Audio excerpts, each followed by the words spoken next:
points separating 5th and 11th. Sinner is due to return in early May, ahead of the Rome Masters, but seems likely to hold on to his number 1 ranking, given his massive buffer over his nearest rivals. Number 10 de Minaur, who faces Lorenzo Sonego or David Goffin in the second round at Indian Wells, is in his own race, with only 715 points separating 5th and 11th. Sinner is due to return in early May, ahead of the Rome Masters, but seems likely to hold on to his number 1 ranking, given his massive buffer over his nearest rivals.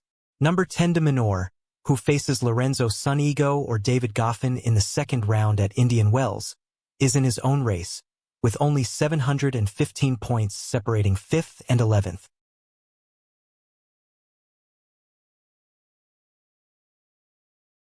Aryna Sabalenka builds her perfect women's tennis player. Aryna Sabalenka has had a go at building her perfect women's tennis players, and several of the current top players make the list, while former world number 1 Ashleigh Barty gets the nod in 2 categories. 5-time Grand Slam winner and Sabalenka's main rival Iga Swiatek, 2023 US Open winner Coco Gauff, who beat the Belarusian in that Flushing Meadows final, current Australian Open champion Madison Keys and 2022 Wimbledon winner Elena Rybakina also make the cut. When asked who are the best when it comes to forehand, backhand, serve and return of serve, reigning world number 1 Sabalenka, who had major hiccups on her serve before roping in the biomechanics coach to fix her problems, started off with, serve, on a good day, I'd say me. Forehand, ATP number 1 Jannik Sinner. Can I go like that? She was then told it was limited to WTA players and replied, WTA? Forehand.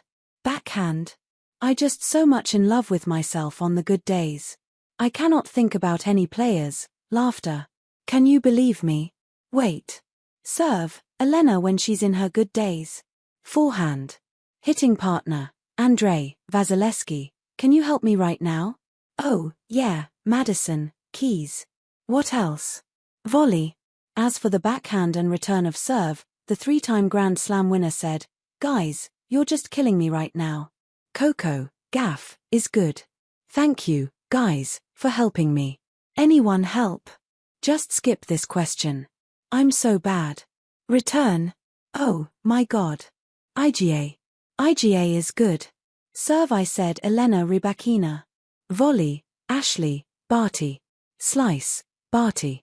Before the Indian Wells Open got underway, the 3-time Grand Slam winner also revealed the funniest players in tennis. I think ONS is really funny. I have to say Dimitrov is also pretty fun, she said. I don't know. All of us, we've got that kind of funny personalities, so it's really tough to pick one person, and that fun aspect, both on the court and away from their place of work, is important if you want to survive at top-level tennis. She added, I think it's all about balance in life. And you have to balance this, really tough tennis life with, little fun, just so you're not losing your mind on court, you know. So I think I've been always talking about, balancing things out.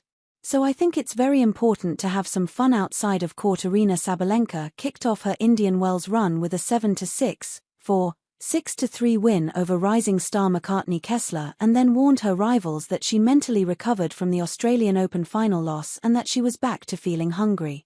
After falling just short to Madison Keys in an absolute thriller final at Melbourne Park and failing to join a selected list of players who completed an Australian Open three-peat, the world number 1 didn't look like herself during last month's Middle East, going only 1-2.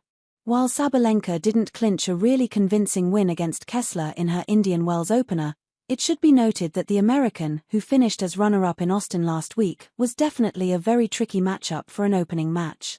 I'm hungrier than I was in the Middle East. It's way to go. It's tough to say, 3rd month of the season, so I wouldn't rate my season anyhow, the 3-time Grand Slam champion said. At the start of the Middle East, the Belarusian picked up a shock defeat to Ekaterina Alexandrova in her Doha opener.